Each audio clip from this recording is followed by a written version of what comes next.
मोक्ष का क्या अर्थ है? अर्थ मोह का नाश।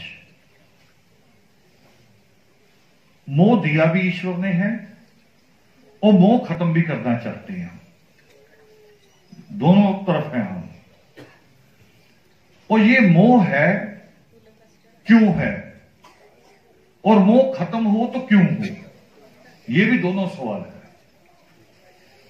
मोह इसलिए है, अभी हमने बात की थोड़ी देर पहले भी, बहुत तेज सर्दी पड़ी है और कई लोग सुबह 6 बजे ड्यूटी जाने वाले हैं।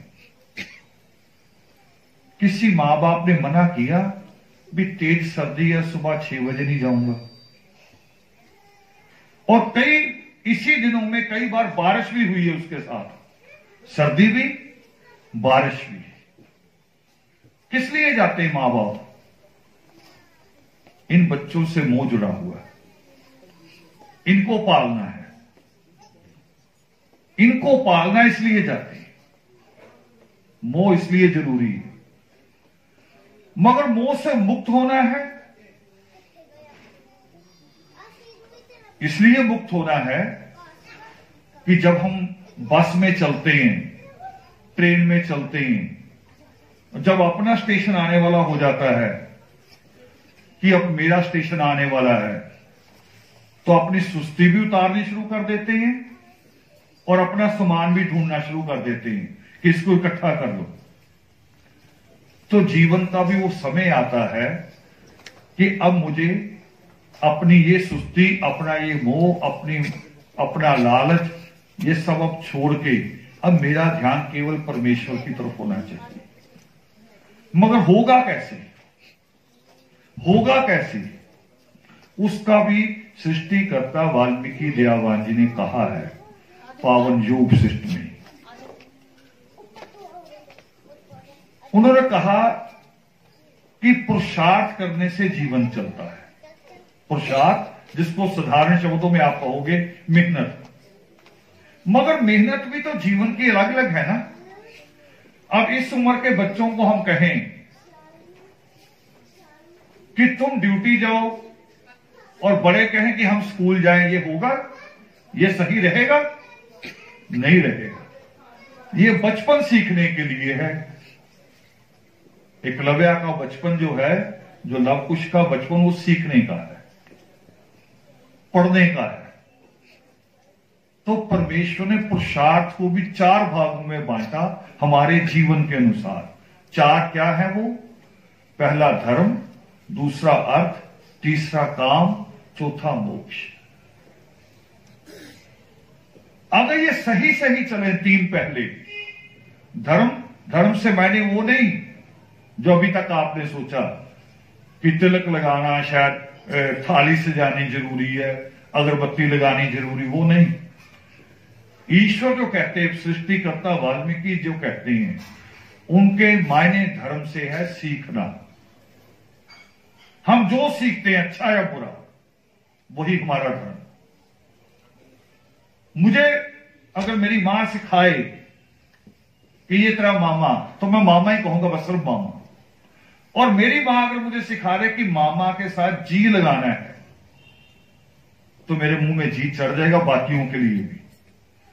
यही मेरा धर्म होगा।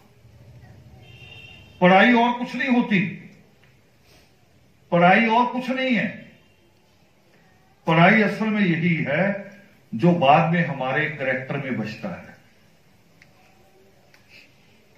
नहीं तो बिना पढ़े भी तो एक आदमी स्कूटर को ठीक करना सीख जाता है ना, बिना पढ़े भी। कार मैकेनिक भी बनता है बिना पढ़े। फिर शिक्षा क्या दे रही है? शिक्षा आदमी को स्वभाव भी देती है, सवाल भी देती है। तो ये अगर सही सही चल जाए, धर्म यानी शिक्षा, अर्थ पैसे को कहते कमाना, काम जिसको हम शादी कहते हैं, ये अपने अपने समय से चले, समा तोड़ के नहीं, आगे पीछे नहीं। मगर हमारे यहां कैसे चलता है ये? ईश्वर जो कहते हैं उसको सादी भाषा में मैं कहूं कि पहले पढ़ाई, फिर कमाई, फिर सगाई। हमारे यहां कैसे चलता है कि ना पढ़ाई ना कमाई सीधी सगाई, ऐसे चल रहा है ना, तो फिर मोक्ष आ ही नहीं सकता, मोक्ष आ ही नहीं सकता। फिर हमारी दादी भी अंतिम दिन भी कहेगी कि मुझे काम करना है। क्यों? क्योंकि उसे पता मेरी औलाद नालायक है। अब उसकी औलाद लायक हो जाए, उसकी पढ़ाई पूरी हो, कमाई पूरी हो, तो दादी को काम करने की जरूरत रहेगी? जब काम छूटा तो पैसा छूट गया, पैसा छूटा तो मोक्ष आ गया। यही तो मोक्ष है कि मोह से अलग हो जाना, फिर उसे किसी चीज का मोह रहेगा ही नहीं। जिस दादी को पता हो कि मेरा पोता तो डीएसपी बन रहा है, मेरी पोती डॉक्टर बन रही है, वो तो परमेश्वर से कहेगी कि मुझे 4 दिन और दे। वो कहेगी जब मर्जी ले जा, मेरे बच्चे सेट हो गए। वो मोक्ष में है, इसे कहते हैं मोक्ष, मोह से अलग हो जाना। और एक अंतिम श्लोक के इसी में मोक्ष में एक अंतिम लाइन आई है कि 12 माह ही मोक्ष है, हर समय करो अरदास।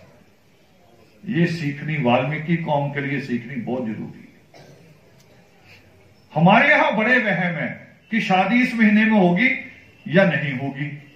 गृह प्रवेश करना, पंडित को पूछेंगे भी घर आपने बनाया, मजदूरी आपने की, दिन रात मेहनत आपने की, पता नहीं कितनी बार चोटें भी खाई होंगी काम करते हुए, और घर बना के पूछ ले पंडित को जाओगे।